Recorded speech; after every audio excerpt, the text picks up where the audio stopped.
That has got to go to work. What are your names again? My name. It doesn't matter what your names are. You walk around here interrupting the rock, you like you haven't seen the sun in 20 years, you like you just stepped out of Oliver Twist. Please, sir, may I have some more advice, sir? You want some advice? Here's the rock's advice. Shut your mouth. What you want? How about what the rock wants? Allow me to reintroduce myself. I am the jabroni beating, pie eating, trailblazing, eyebrow raising, talking is done, you're out of your class, no sleep till Brooklyn, the rock whoops your ass. Whoa! And here's the rock! Can you believe this? A Bravo Bull on the SmackDown. Finally, the rock has come back.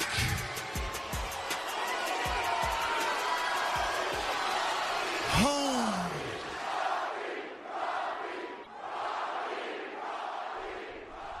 What's going on, brothers and sisters? Coming to you from Theater D, Row J, Seat 7, I am the Godfather, Nate Milton, and this is the Rocky Maivia Picture Show, your favorite pop culture and pro wrestling podcast dedicated to the genius of sports entertainer turned thespian, Dwayne "The Rock" Johnson. Now playing this month, 2013's Snitch. I've been wanting to tell you something. I admire you so much. The stand you're taking. You didn't take the easy way out. Not setting up one of your friends. I couldn't do what you did. So it looks like you're the one teaching me what real character and integrity is all about.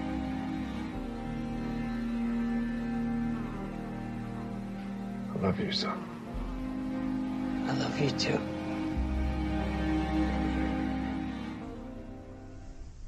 All right, so that was just a little sample, a little preview of what we got for y'all this month on the program.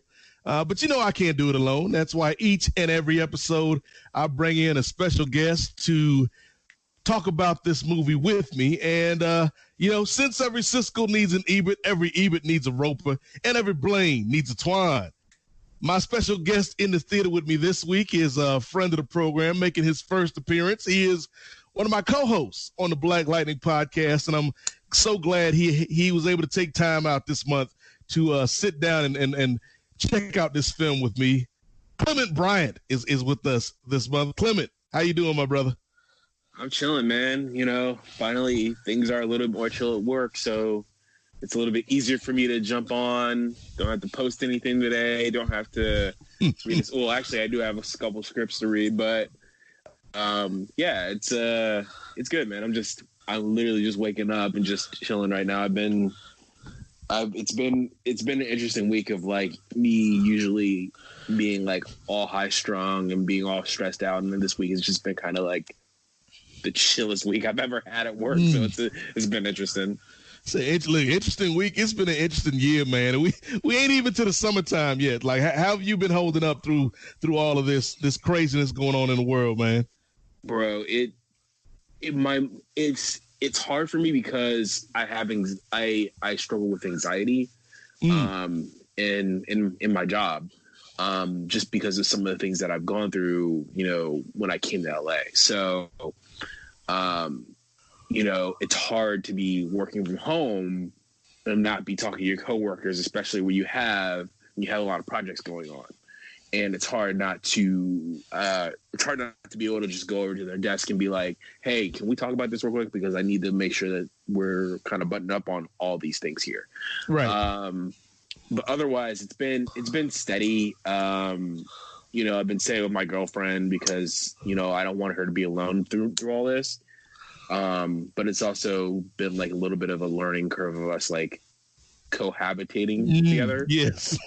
So it's been interesting. So, I'll go back to my place, once a week just to check the mail, make sure I'm still paying bills, and we've been trying to move in together. So the fact that this happened, it's kind of like threw things off a schedule, but it's also like a trial period, right? You know, so it's been like, babe, I need you to do the dishes. Like I can't cook unless you do the dishes, or like, you know, it's good. It's like training camp for when you move in for real. This is like spring training for y'all. Oh yeah, and then we're talking about money and student loans stuff, and you know, so it's been.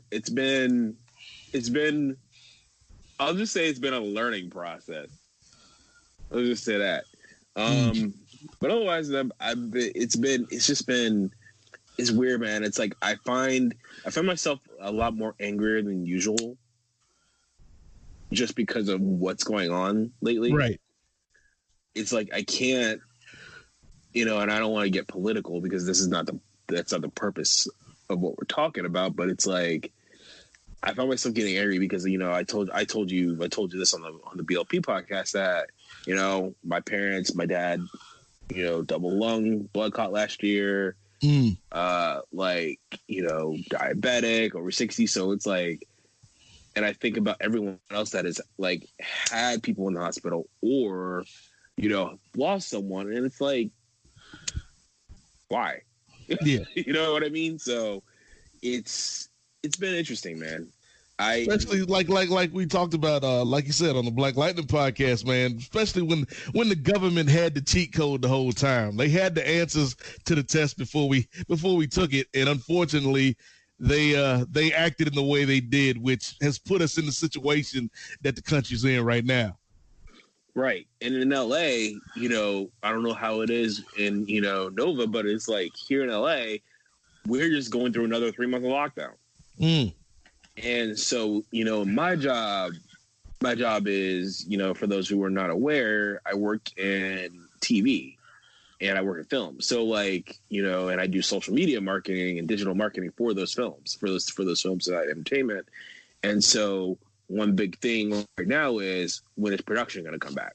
When are we going to be able to get back to filming, post-production, you know, even just getting back in the office to see your coworkers. And so like, that's been a big question mark. And I also find myself like a little worried about like, yo, how's my job going to be come September? So, or even through the summer. So it's like, it's something that, you know, I try not to think about, but also like, you know, I'll be watching a lot of movies. I'll be watching Rock, and it's kind of like, dude, I'm gonna like, how are things gonna change? What is this new normal, this new reality gonna be? Am I gonna be able to go home and see my parents? You know, so it's like it's a very real thing that I'm like, all right, this is not cool. Yeah, and I think that's the big thing. Like nobody knows. What's going to be on the other side and how long it's going to take for us to get to that other side, Clement. The only thing I'm sure of is regardless of how long this lasts or what our new reality looks like once we through this storm, is Dwayne the Rock Johnson going to find a way to make some movies somehow, man. You can't keep that brother from working. I mean, the dude is like he's like a head of Boss Water now. Yep. He's got the tequila line. Oh, I still need to try that tequila. Like my friend tried it. My friend out near Chicago, he's tried it recently, and he's like, man, it's so smooth. It's like you're drinking this delicious water that gets you drunk. I don't know if I can be doing that, but like, I mean, my man is like, yo, talk about a guy who like never stops working. Yeah. And it's like, there's always an announcement. He's like, okay, well, I got Black Adam coming in 2021. Yep. Oh, wait, now I got a partnership with Under Armour. Oh, wait, now I'm doing a movie Red with Netflix. Oh, wait, now I'm doing this movie with another movie with Emily Blunt for Netflix. And it's like, yeah, the ball and chain. Like that looks interesting. Like, come on, Rock. I'm like, did you never? And then the man, you know, my nickname for those who are not associated with the BLP podcast is Brother Swole. And so like, you know, I haven't been keeping up on my fitness routine, but I'm like, I'm looking at this man. I can't go to the gym, but this man's got a big ass gym, and he's just staying swole. I'm just like, I'm like, I see him. But I'm also kind of like you see them cheat day pictures he put on Instagram, man, all them pizzas and the sushi. Bruh, I like, it was like last year I was the social media guy on When They See Us, right? And literally the day of launch, he posted a picture with these big ass stag of pancakes part of the Netflix window on his iPad with When They See Us. I was like, I had it worked out in like 3 weeks because of this campaign. And so I see that and I'm like, thanks, Rock. Yep. I'm like, not only you insult me in my personal life, in my work life, you're also getting me on my personal life. Like, it's like, come on now. But nah, I'm just messing around. But like, I think you talk about a man. It's like, I think The Rock is inspiring though. I would hate to piss him off. Because he seems like a nice guy, but I'm also like, yeah. I'm like, but like, I admire the guy, man. He's built himself up, and coming from being 15 years old, his family being homeless, he's built himself up to be quite the player, and I'm kind of like, it's impressive. Yeah, like you could say he got a early foot in the door because of the wrestling stuff, but just because somebody gives you that opportunity doesn't mean you're gonna run with it like The Rock has.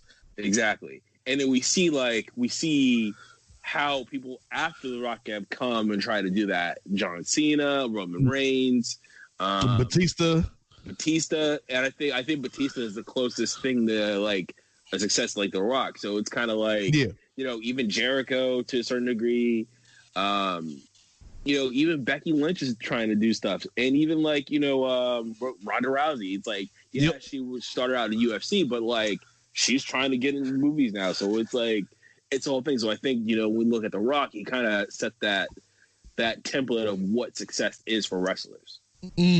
Well, speaking of wrestling, Clement, let's take a step back. Obviously, Dwayne The Rock Johnson got his start in the crazy world of pro wrestling. Were you a fan of The Rock back in the day, and what did you make of him as this performer in the world of wrestling? So I got to preface, I don't remember matches because I remember just like, my childhood was kind of like crazy, but I love The Rock. Like I even patterned myself on The Rock when I was young. So like I would refer to myself as the people's champ. I would be talking smack in high school, which kind of got me into a lot of fights. And it's like you walking around wearing silk shirts. I mean to a certain degree. The fact that I picked up talking smack and being creative from The Rock. It's kind of helped me like when I go in my career, I do what they call community manager. So I got to reply to people from like brand accounts, and so depending on the tone, I can either be straightforward or I can talk a little smack. Right. I can't say what the show was, but one of the shows was like a really angry white guy. Who's the character? Who's the comic book character? So you can probably figure out who it is. And I had to like literally talk smack every day, and like I kind of attribute that to The Rock because The Rock was someone that kind of inspired me to do that back in the day. So like I would go around, I would like try to do the eyebrow. I like rock bottom my brother off the couch. I get grounded for it like every week. I'm sure I hurt him really badly, but he's fine now. But yeah, so The Rock was someone that I looked up to growing up. Because also like, I was a little kid. I was getting beat up every day, getting picked on, and not even through any fault of my own, just because of who I was. So like, I would come home and I would watch The Rock and I would be like, I wish I could feel strong. I wish I could be this guy. And I wish I could be like this guy that people look up to, this guy that, has the admiration of women, men, whoever you have it be. I wish I was The Rock. So like, that was like kind of that was one way that I kind of escaped that, going through all of that. Yeah. So yeah, it was, The Rock was really important to me growing up. And so when you first hear, Clement, that The Rock is going to make this transition from the ring to the screen, did you think that he could be a good actor? And did you think that he would eventually become what we know him now as, one of the biggest stars in Hollywood? Back then, I really didn't have a concept of it.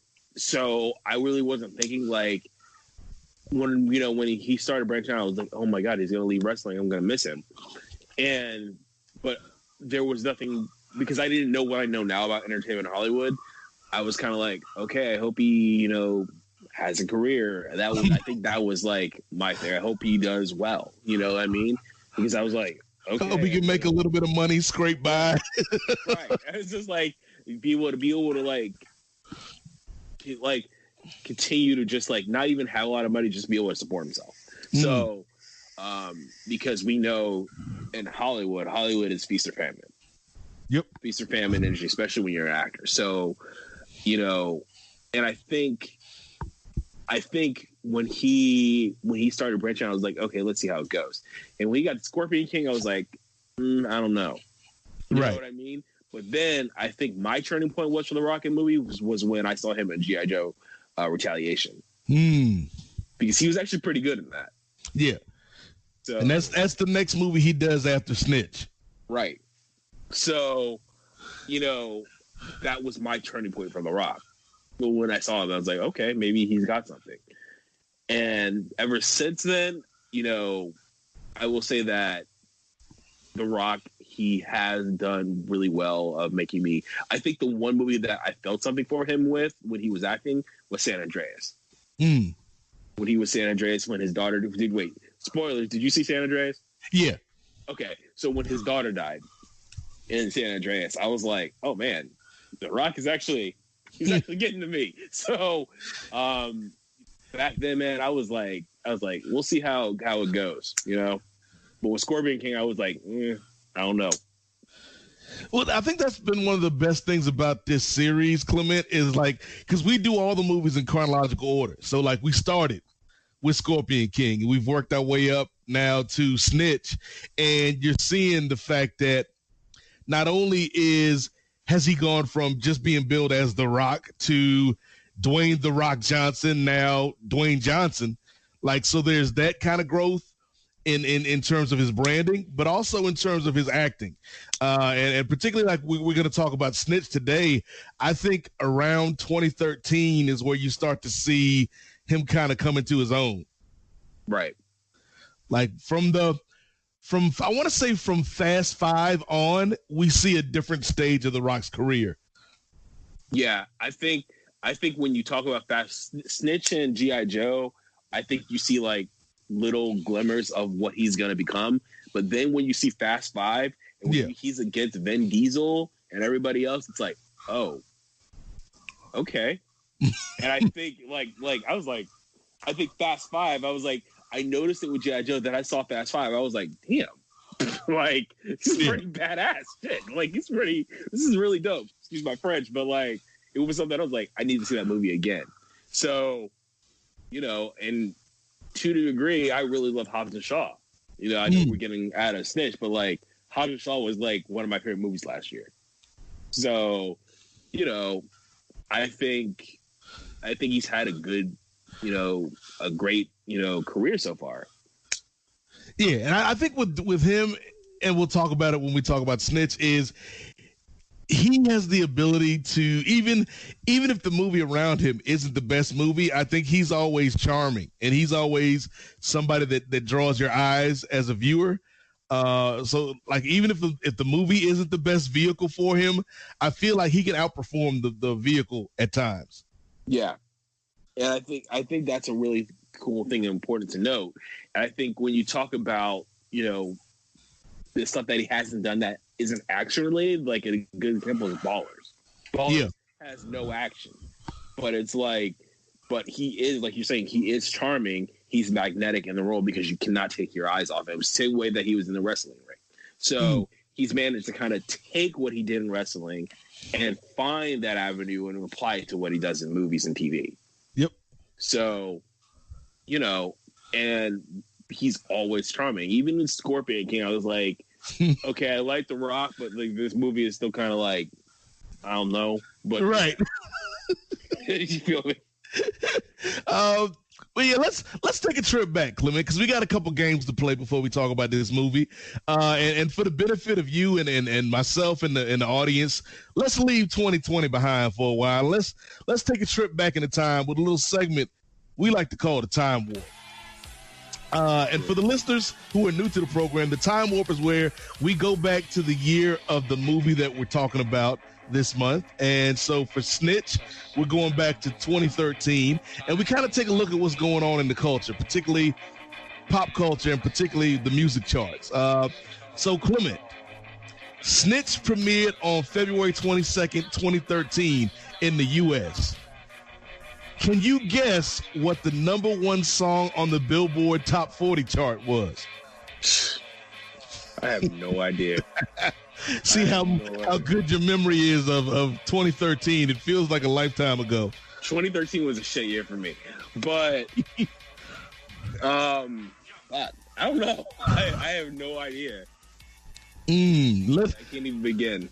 I was gonna see if I can give you a hint. Let's just say that this particular artist is out of this world. It's like we're playing password.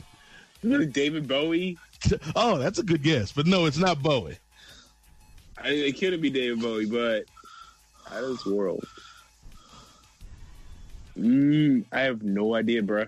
All right, so the week of February 22nd, 2013, the number one song on the Billboard chart was Bruno Mars from the album Unorthodox Jukebox with the song Locked Out of Heaven.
It was only 7 years ago. It's crazy. Yeah, like that was, like it only spent 1 week at number one, but like that was the first time I remember kind of really being aware of Bruno Mars. Like he had a record before that with the Lazy song.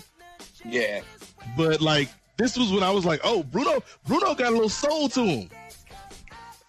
And I mean, Bruno Mars. You're talking about Bruno Mars. Bruno Mars is someone. You know, I used to, I don't know if I told you, but like, so I went to school for music. I went to school for music industry, and, I went to a college called Full Sail. Where they tape NXT. Yeah, exactly. Yeah, so I went there. I went there for recording arts and music business.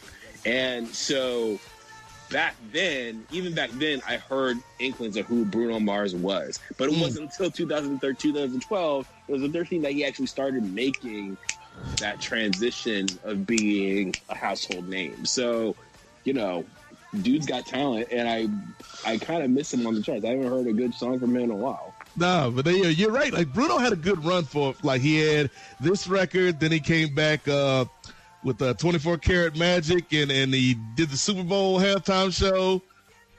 Like Bruno had a good little run.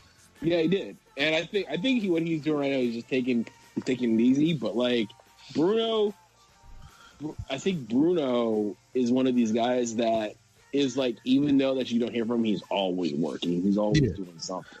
And plus, he's writing for a lot of other people too. So like, he doesn't even have to put out records. No, he doesn't. He's got that. He's like Neo, where Neo hasn't really released a record in a long ass time. But Neo's been writing songs for people. Same thing with Ryan Tedder from One Republic, like writing songs for other people and doing other things. So I respect the hustle. That's a good way to make a buck. Like, like, if you mean I ain't got to go out on tour, I could just write a song and collect royalties? Depending on if the song is a success or not. But yeah, like, this is a good little way to make a chunk of change. Yeah, so Bruno Mars' Locked Out of Heaven was the number one song this week. The second game we play in the Time Warp, Clement, is the budget game. So, Snitch had a budget of $25 million. Can you guess what the worldwide box office was, brother? For Snitch? Yes. Well, it wasn't a huge box office hit, so I'll say in the neighborhood of like 55. Ooh. I should have known better than to play the budget game with somebody out in Hollywood, because you real close. The budget, like I said, was $25 million. The worldwide box office was $57.9 million. The millions. Millions of dollars. Millions of dollars. Millions of dollars. Millions of dollars. Millions of dollars. Millions of dollars. Millions of dollars. Millions of dollars. Millions of dollars. Millions of dollars.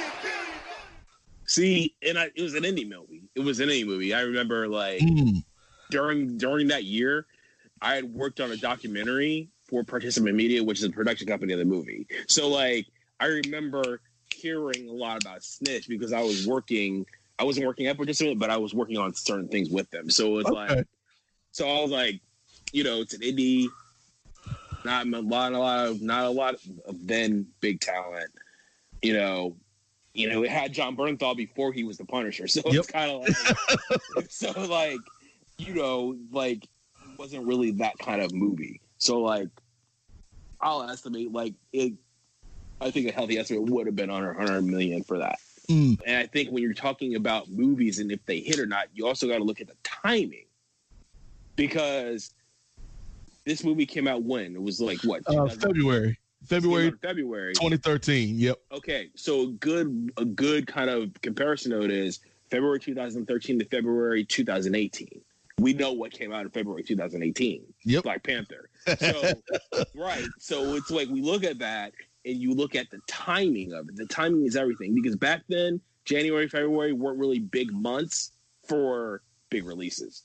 And so when they say we're putting this in February, they're kind of telling you what they think the viability of the film is going to be. Black Panther aside, Black Panther had the whole benefit of leading into the MCU. Yep. And because he was in Civil War beforehand. So, you know, you got to look at timing. You got to look at, you know, the industry as a whole and like when something hits, because something could be like right now in a regular world, Trolls World Tour would have been like, okay, it did fine. But on VOD, oh shit, it's a big damn success. Oh no, what the hell is going on? So you got to look at the timing of things too. So I think that's a big thing when people might look at Snitch, they might be like, oh, this little cheap ass movie and blah, blah, blah, blah, blah. But it's like February 2013, the biggest name you had in that movie was Susan Sarandon and Dwayne Johnson. Yeah. I think like if this was a movie that came out, you know, maybe 5 years later even, it would have been a bigger deal because the cast is actually pretty good.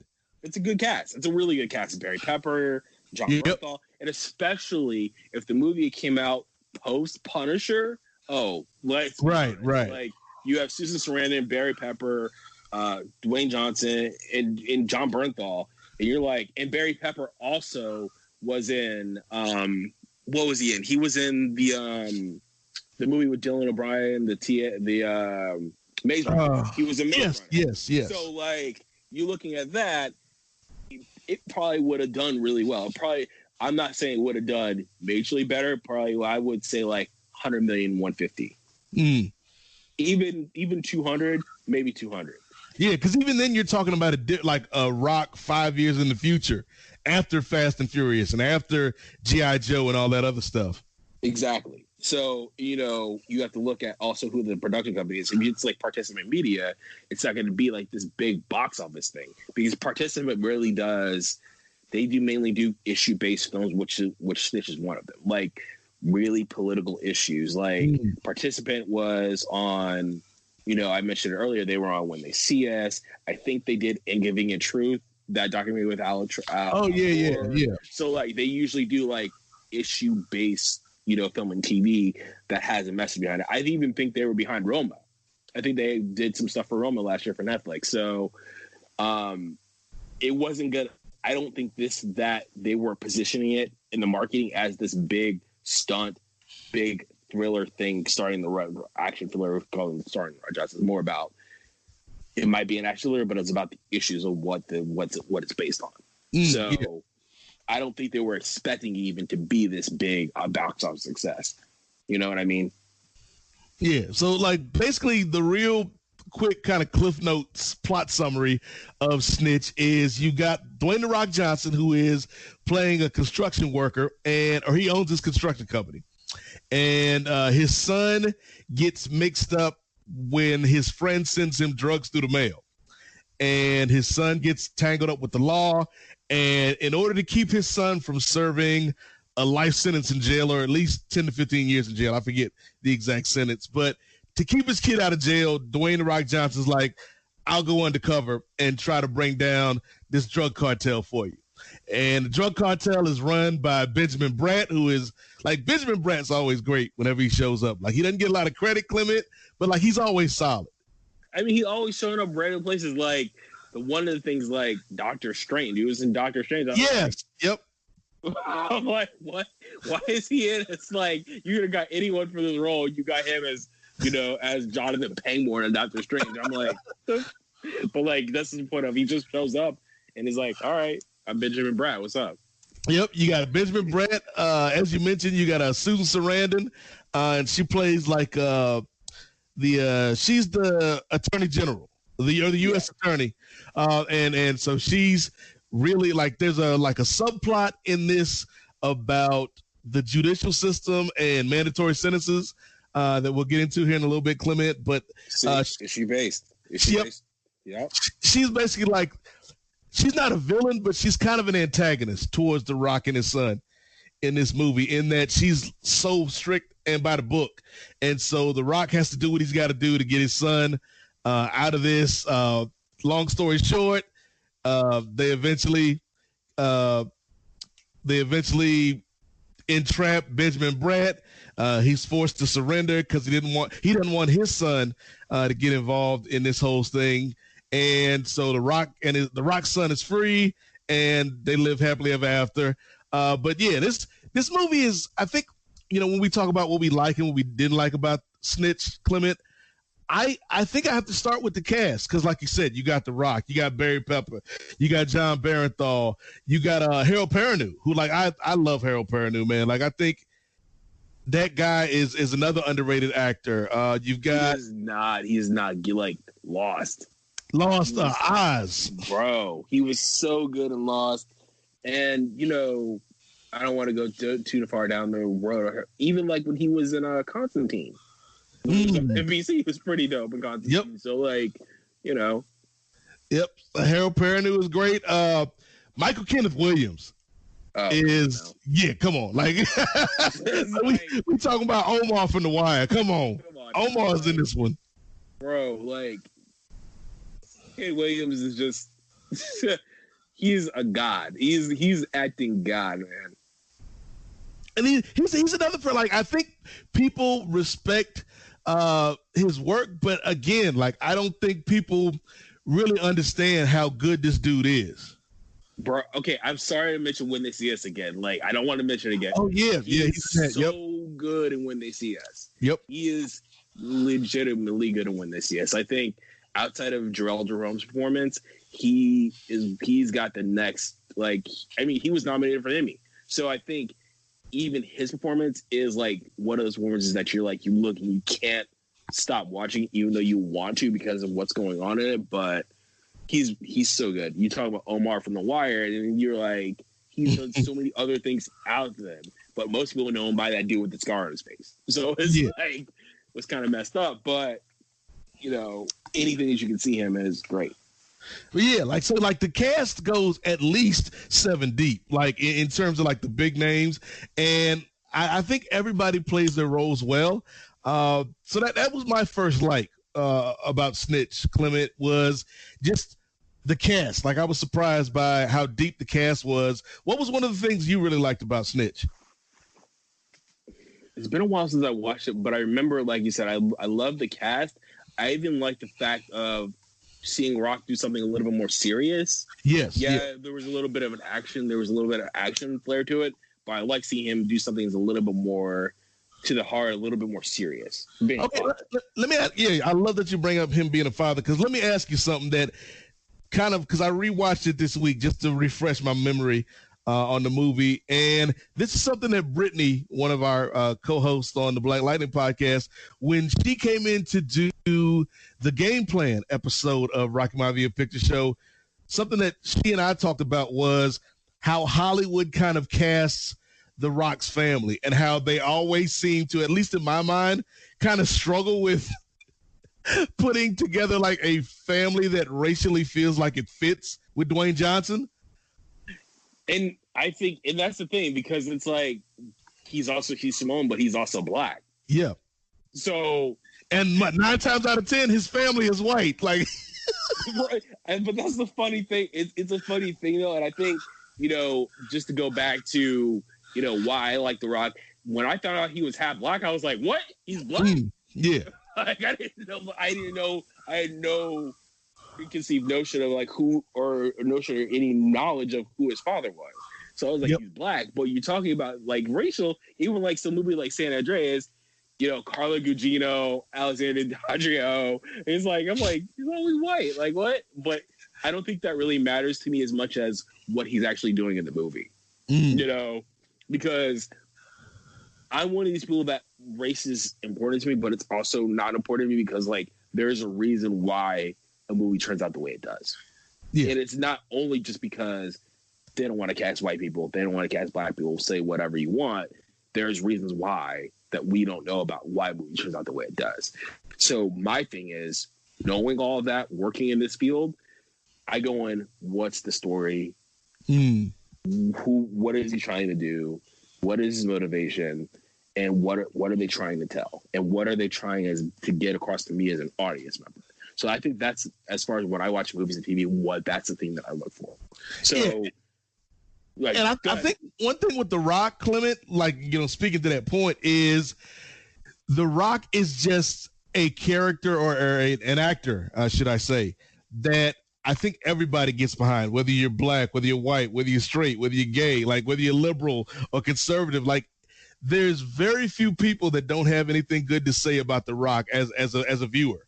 And so I think, like, for me, like, yeah, when I see Rock, you know, kissing his white son on the cheek, there's like a part of me that's like, something doesn't add up. But I'm willing to let that slide because everybody feels at home with The Rock because he's just that kind of magnetic force, as you said earlier. Right. And even when you watch, like, I think one of the movies that, like, I kind of started, like, I know I attribute, like, Race to Witch Mountain, but also, I mean, you know, I talk about G.I. Joe, but Race to Witch Mountain was also something I was like, okay, this is something different for him. So I think Jack Bruno. Exactly. Right. So, I forgot about Race to Witch Mountain. I remember, like, seeing that and being like, okay, so like, you're talking about, we talk about him being a father in these movies. Race to Witch Mountain, father figure, Race to Witch Mountain, you know, Game Plan. Right, Game Plan, even Gridiron Gang to a certain extent. Exactly. And even, you know, and we were talking about that, you kind of see he's going to do certain things. So I think, you know, when he got Tooth Fairy, exactly. When he got Snitch, it was like, it's a good building block for him in the movies. Yeah. You know, I think even like going back, one movie that I was surprised about was Be Cool. Yeah. I forgot about Be Cool until I started talking about it. But like, that's one of my favorite Rock movies. Like one of his best early performances, I think. Right. So and we're talking about that. So by the time we get to Snitch, it was good for me to see him do something a little bit serious. You know? So I think that's what I really appreciate about the movie. The storyline, I feel like the movie tried to do too much. You know what I mean? By trying to tell a story of, you know, incarceration, prison times, all this stuff, this, that, and the third over here. It's an action thriller over here, but then they're talking about the justice system here. It's like it's trying to do too much. You know what it reminds me of? And Snitch is not nearly as good as this movie, but it sort of reminds me of when Denzel did John Q. Yeah. Like I like John Q a lot, but it still kind of suffers from sort of that trying to do too much problem that you're talking about here with Snitch. Yeah, and like even like John Q. John Q is one of my favorite Denzel performances, especially as a young black man growing up. Yeah. But again, when you're talking about these movies that try to do too much, and it's like, and I understand that the director or the screenwriter is trying to weave in a bunch of issues, and as someone who's seen part of that process, it's hard.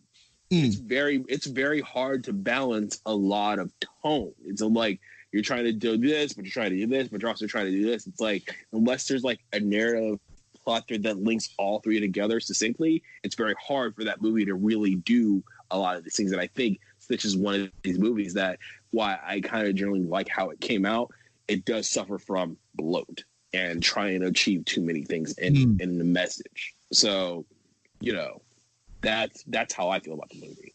And that brings me to one of my dislikes about Snitch, Clement, is when I watched the trailer back in 2013, and even now, like even this week when I went back and watched the trailer on YouTube before I rented the movie to watch it again, the movie that they're selling me in the commercial is not the movie that we get on the screen, because in the commercial, in the trailer, they're showing me all the action that's in the movie.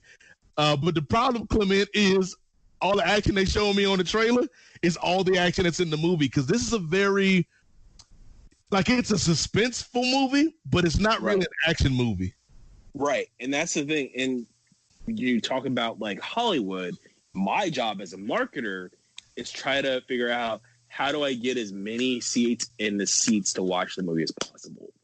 That's so what like, you're saying is it's your fault that I went and spent money to go see Snitch thinking it was an action movie. It's all your fault. Not my fault, because I didn't work on it. But don't be trying to play that game with me. But like, I want my $12 back, Clement. Wait, where's my money? Where's my money for all the insults, all the and them insults? Like, no, I'm just messing around. You owe me royalties for the Ragdoll podcast. No, I'm just playing. I'm just being stupid. But like, as a marketer, our thing is to figure out what's the broadest way to sell this movie or sell this television show and get as many people to watch it as possible. So, I guess it makes sense that they would push the action element because this movie, like, yeah, it's The Rock, and going chronologically, this is coming after Faster, the movie with him and Billy Bob Thornton. Oh, right. And that was all action from start to finish. Right. And I mean, it's like, and that's the thing, it's like, it's very hard in a movie like this to, like, we were talking about doing too much. It's very hard to sell all of what the movie is trying to do in a 1.5, 2 minute, sometimes 3 minute trailer. So it's very hard. So you have to kind of make decisions about what you're going to try to get across, because what's the broadest thing anybody's going to relate to? It's the action or the son or the father-son story. That's it with this particular movie. So, and I think the other thing is when you have an issue-based movie that's trying to talk about certain issues in our society, sometimes people don't want to be burdened with that. They don't want to go into a movie knowing that, we're going to be talking about, the criminal justice system. We're going to be talking about this. We don't want they don't want to know about that. And that's one of the things that I struggle with. Stop trying to push your SJW agenda in my movies, Exactly. Or they just don't want to, or they just want to go into the movie and turn their brains off for 2 hours and not think about it. So when you're talking about a movie like Snitch, it's like, how am I getting butts and seats And how am I getting people to want to come see this movie? The action or the father-son storyline are the two things to deal with. It's the easiest thing, because when we talk about marketing and trailers, especially a movie like Snitch, and I don't want to be going off too far off, it's like you have to think broad. You know, what's the broadest storyline things that people are going to relate to be able to see, get people to the theater to see this movie. So it's when we talk about movies and should have done too much, should have done this. The marketing is the hard part. So when trailers do sell you a lot about all the action, and you see the movie, it's like all the action, you're like, okay, that's about, for someone like me, that's like part of the course. So I'm not surprised that they went that route, because I don't remember the marketing campaign for this movie. So I'm not surprised they went that way, you know? So it is what it is. Like if you go back and look at the trailer, and I posted the trailer, the link to the trailers in the notes for this episode, so that people can go and look back at it. But yeah, the two notes they hit are the father-son stuff and the action, and that's pretty much, like, you don't get any of the stuff about the justice system or the mandatory sentencing. Like, that's not in the trailers at all. And to my point, they're not, unless they were trying to make that a chief objective, what to get across, they weren't going to, because people don't want to be reminded of that, especially in 2013. We see it now because people are a little bit more culturally sensitive to what's going on with the criminal justice system, voter oppression, voter suppression, and even mandatory sentencing. You're talking about, people are more active about those issues now. But then I don't remember a lot of people talking about that.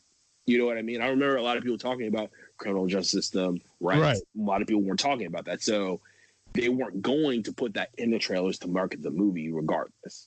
I mean, to be fair, Clement, it was 2013. Everything was fixed because Obama was in office. So there was. I mean, again, I don't want to get too political, but yeah, Obama was in office there. And then we talk about 2016. So, like you're saying, people really weren't talking about it because Obama was like, everything was fine with under Obama, at least how we see it, you know? So he was fine. But like now people are talking about that. So like when we're talking about the issue of 5 years later, or it was at least 5 years later, it probably would have done a little bit better. Yeah. It definitely would have had a bit more urgency. Yeah. And especially now when we're dealing with, you know, before COVID hit, we were dealing with the issue of voter suppression, you know, criminal justice system going to prison for 20 some odd years, whatever the sentence is, for, you know, having pot in your car or having pot in your apartment. It's like, these are the things now. So like, I think it's a really interesting thing to think about. If this movie was released in 2018 to 2020, how would it perform? How would it have done? I'm kind of like, it's interesting to think about, especially. The only change I would have made is, instead of my man that played Rock's son, and no shade to the brother, I think it's Rafi Gavron. Was that what his name? I think that's the kid who plays Rock's son. I might be. I don't remember the kid's name. Yeah, but instead of him, we put Michael B. Jordan as the Rock's son. Come on, that's a hit right there. I don't know if I would have put in Michael B. Jordan. And the only reason why I say that is MBJ and The Rock seem a little off, and also MBJ was probably starting pre-production or starting to have conversations about Fantastic Four. So I think because Fantastic Four came out in 2005, and we know how long movies take to get made. So I don't know if I would have gone with Michael B. Jordan. I would have maybe gone with someone like, man, who would I cast as his son? Knowing the budget is also the key to worry about. So like, because they had The Rock and Susan Sarandon and John Bernthal, they probably were already maxed out on that budget of like how much you're spending on cast. So like, who else would I have like picked? I have no idea. Like, I have no idea. The only person in our budget range is Ray J. This man said Ray J. Oh wait. All right. who might have been good, and he's a little eccentric, but I think he can do serious really well. Have you watched the latest seasons of Agents of S.H.I.E.L.D.? No. There's this dude, I forget his name, but he plays Deke, and he is the grandson of the Fitz and Simmons characters. He's a little eccentric, a little crazy, but I think he has a good enough soul to be that. I know we're talking about the whole racial thing of who they cast for his family in these movies, but I think he might have been a good guy to kind of like get his feet wet. I can't remember if he was acting back then, but I think if he was, I think he would have been someone interesting to be able to cast. Okay, I'm looking at the Agents of S.H.I.E.L.D. wiki right now. Deke. Yeah, that'd be interesting. Yeah. You see what I'm going for? Because it's like I think he kind of has the hair a little bit, and he has the eyes that kind of like match it. So I think he might have been. I know it's a random pick, but I think he would have been pretty good. Jeff Ward he's really good. He's eccentric, but he's good. So I think I would have gone with someone like him. Or we're talking about someone like young, black, up and coming. MBJ's personality is a little bit too big for me for this one, just because I could see him be like, he'd come on set and Rock being like, he'd steal the movie. Like coming out like, this is a Rock show. It ain't MBJ's show. So right, I think he would have been an interesting person to pick. That's why I'm trying to tell y'all, America, Ray J and The Rock. This man, I can't believe this man said Ray J. You said Ray J. What?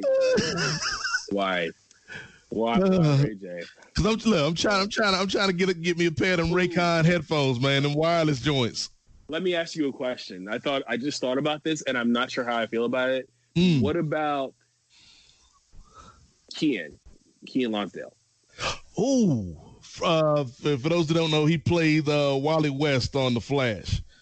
Think about it. Like, wow, that's an interesting pick.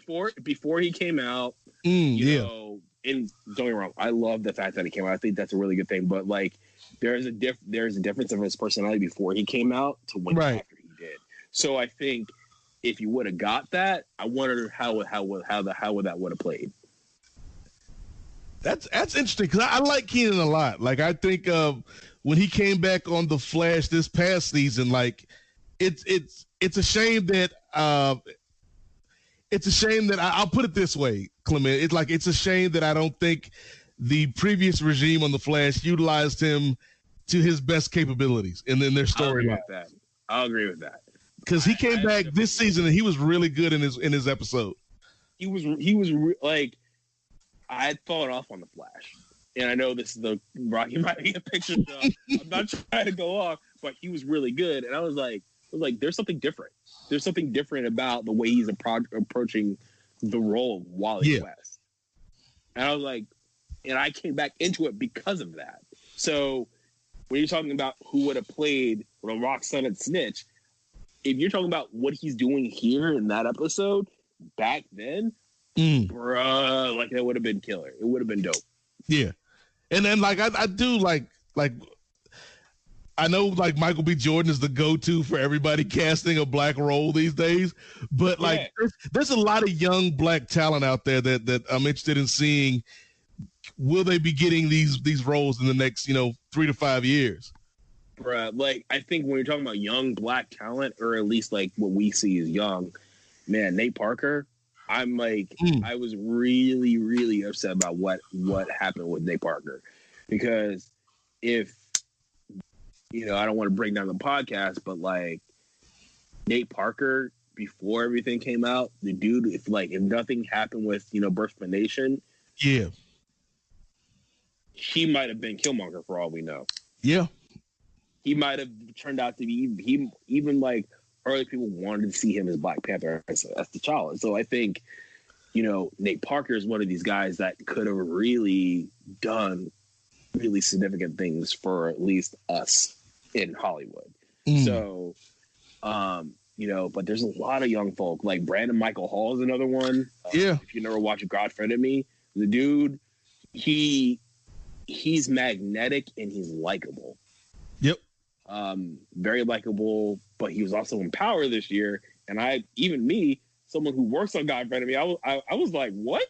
I was like, this is not my good old mile fighter that I know about. Like, I was scared. So I think when we talk about young black talent, man, there's so many other people besides MBJ that can do good things. I mean, somebody we talk about all the time on the Black Lightning podcast, China Ann McClain. I mean, China Ann McClain, the Mr. Williams. I mean, even the dude who plays Brandon. Like, the dude, Jaquan Gilroy. He is so good. Yep. It is Chris Emmanuel, who we talked to on one of our most recent episodes, who plays TC. Exactly. And even like Jordan, right? Yep. Jordan's great.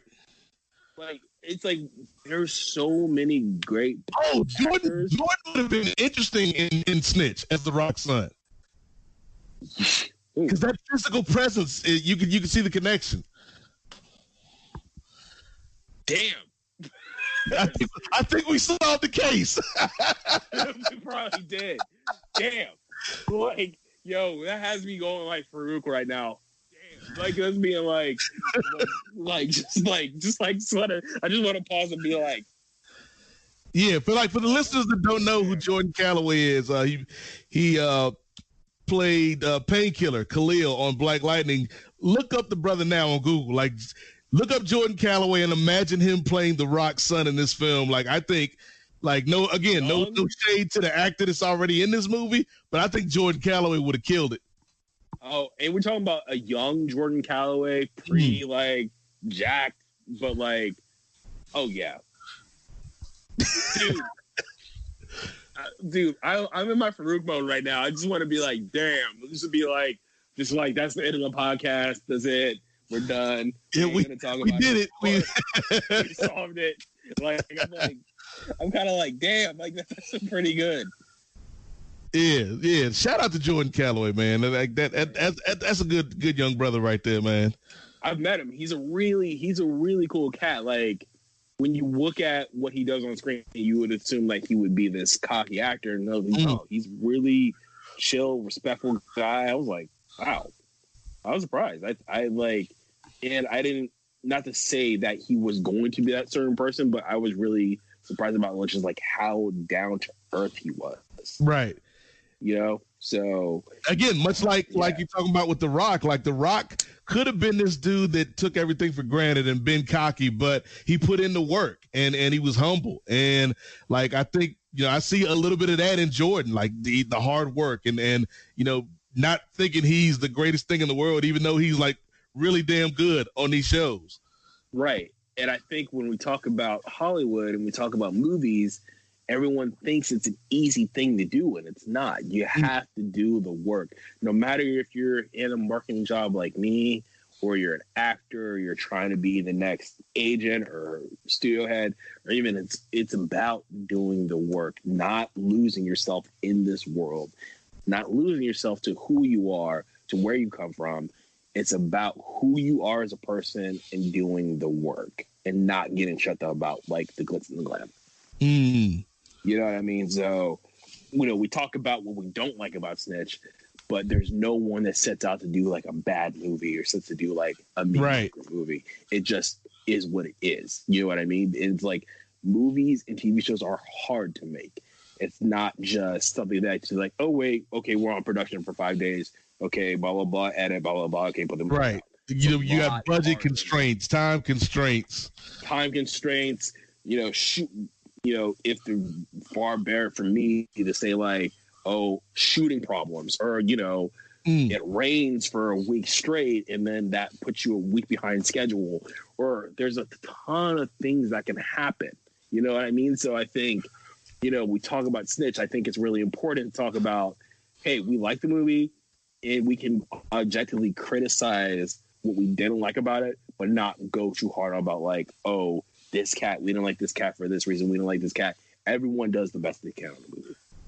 That's a good way to look at things, a good way to kind of wrap things up, Clement, because, you brought up Fantastic Four earlier. Like, Josh Trank didn't wake up one morning and say, I'm going to put out this terrible superhero movie. We talk about Fantastic Four. I think Fantastic Four is one of these movies that we like now. Fox is in with Disney, but then Fox really didn't know what they were trying to do with their movie. So there was a lot of studio interference with Fantastic Four. Well, I mean, you said the same thing with Zack Snyder and his movies with DC, with Warner Brothers. I mean, exactly. I mean, yeah, Man of Steel showed up the way it should. I love Man of Steel. Man of Steel is still one of my favorite movies to this day. But when you talk about something changed when he went from Man of Steel to BVS, and then they went to Justice League, something changed in between those movies, and we don't know what it is. I have no idea what changed, but like, there's a lot of studio interference. So we talk about movies like Snitch. We talk about even movies like Rock's had some failures. Even something like Scorpion King, there was probably studio interference with that. Yeah. So it's like, I think it's important for us to really think about, people listen to us as these critics, as these people who have opinions on, TV and film. But I think one thing important to wrap this up is movies are what they are for a reason. There's always a bigger thing going on behind the scenes than it is when you just get to the final product. And, you talk about putting the work in. We're going to put the work in right now, Clement. We're going to put the work in for the people and give our final opinions on the movie Snitch. And the way we do it here on the Rocky Maivia Picture Show is with our patented 5-point rating scale. So, Clement, 5 points. If you think this movie was great, if you think this movie was perfect, the script was good, the action was good, The Rock was excellent, that's a 5 out of 5. We just went one-on-one with a great one.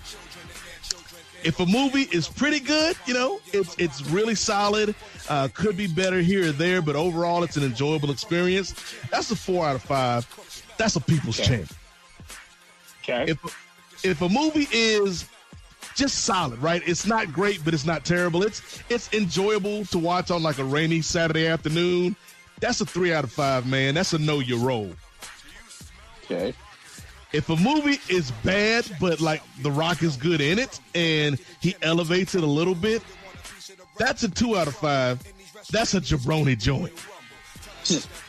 But Clement, if a movie is terrible, if it has no redeeming qualities, if it's bad and it doesn't allow The Rock to elevate the material, if a movie is Doom, which is a movie that we've reviewed on this show, if a movie is Doom level, that's a 1 out of 5, man. That's a rock bottom.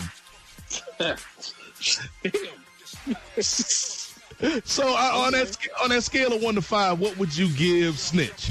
I would give Snitch 2.5 to 3-ish. So in between a jabroni joint and a know your role. It's a little bit between. It's like, it's not as bad as Doom was. Like, oh, that's a BFG joint, but like, I can't even think about that movie seriously. But there's good merit to what it tries to do.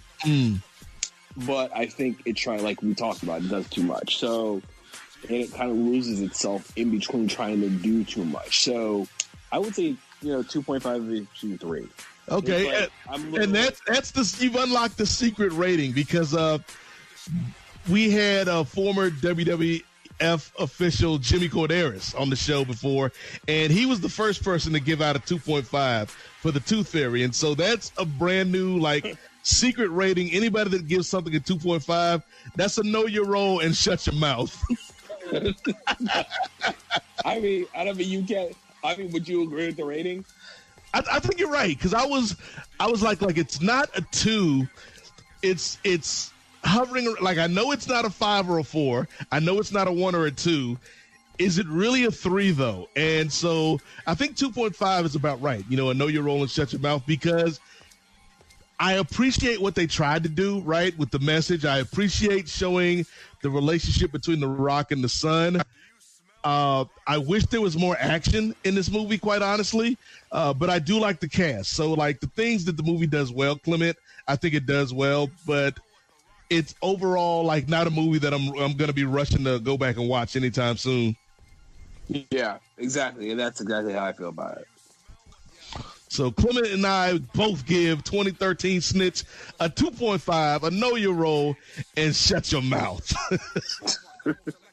But Clement, we had some fun this week, brother. Before we get out of here, man, can you actually, you know what? Let's hold on to the plugs for a minute, because I want to let the people know we got a big movie coming up next month in the theater. So next time on the Rocky Maivia Picture Show, we're gonna be running 2013's G.I. Joe Retaliation.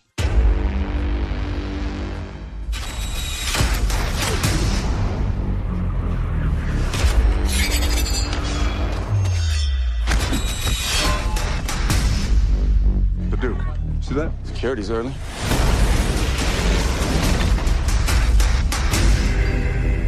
They're all dead. There's only one man could authorize a strike like that. And I voted for him. You're insane. My fellow world leaders, you're looking at an advanced weapons system capable of destroying each of your countries 14 times over. 15 in the case of North Korea. And all at the push of a button.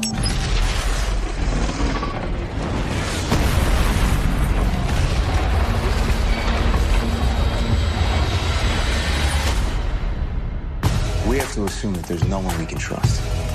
There is one man. General. Call me Joe. drive it like you stole it. As your good friend, you need a new catchphrase. I don't know much about where I'm from, but I know I strike fear everywhere I come. Government Let's get to work. So I wear my gun. I really want the rocket launcher, but I'm still too young. This movie give me courage not to fear no one, to feel no pain and hear no tongue. So I hear no screams and I shed no tear.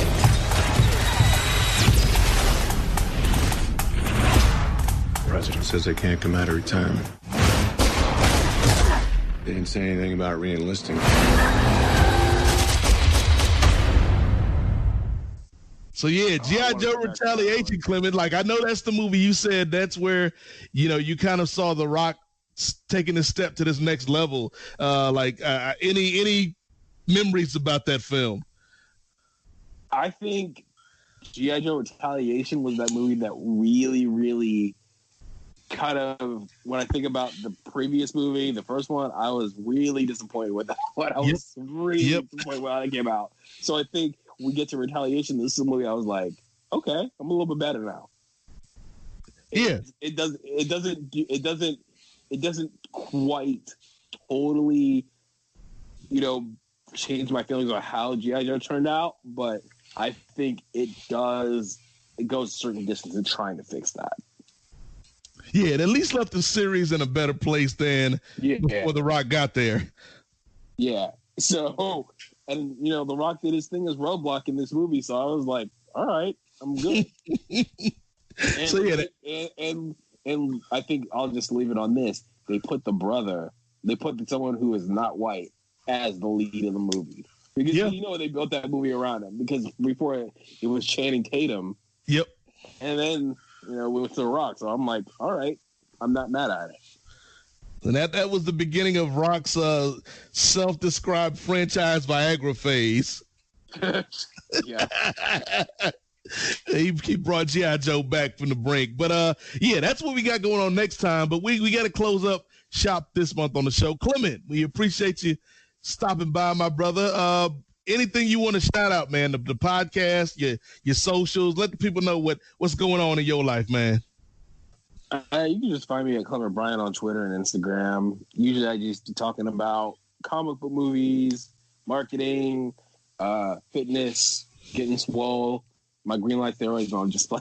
I'm just playing. But, you know, that's just me. I just, you know, keep it easy on social. So if anybody wants to follow me, go ahead. We can have a conversation. Yes, and then definitely if you haven't listened to the Black Lightning podcast yet, check it out. We got a good little crew, good little squad with the Lituation Room. Yep, we do. So you've heard 3/4 of the Lituation Room, because you hear me every month. You heard Brittany on the game plan, and now you heard Clement on Snitch. So now we just got to get Vanessa in here. Oh, Vanessa would be fun. Maybe whenever Black Adam comes out. Yeah. Whenever it comes out, because we don't know when things are going to get back to normal, Clement. Yeah, I know, right? It's going to be interesting. I can't wait for it to get back to normal. Yeah, so you can check me out on Twitter in the number 8 MOZAIK. Check out the Kings of Sport podcast. We got a Patreon, patreon.com/Kings of Sport. Of course, you can hear me every month here at Post Wrestling with Rocky Maivia Picture Show. We got t-shirts. We got that merch. Go to store.postwrestling.com to pick up your Rocky Maivia Picture Show t-shirt today.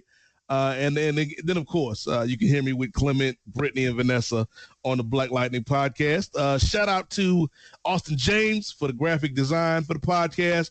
Shout out to Braden Harrington for the music. And shout out to John Pollock and Wei Ting, the proprietors of Post Wrestling, for putting this all together. So that's going to do it for this month. We closing the theater up. We got to disinfect. It's the new protocol now, Clement. There can only be 2 people in the theater at a time. You got to sit at least 12 feet away from me, and then we got to disinfect the theater after the movie's over. Yeah. Oh my God. I gotta go. I don't really think about it. I gotta go bleach my headsets now. Do what you gotta do, bro. Do what you gotta do. It's that new reality. So thank you to all the guys and girls out there for checking out the show this month. We hope you all are safe, and we'll catch you back here next month for G.I. Joe Retaliation. So for my guest, Clement Bryant, for Dwayne "The Rock" Johnson, I am the Godfather, Nate Milton. We'll see you next time, folks. And remember, Nubian eyes are watching. Finally.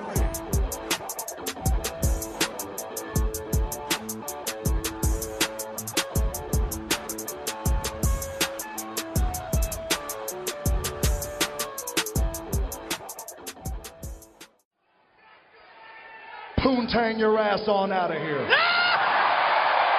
Oh! I can't believe it!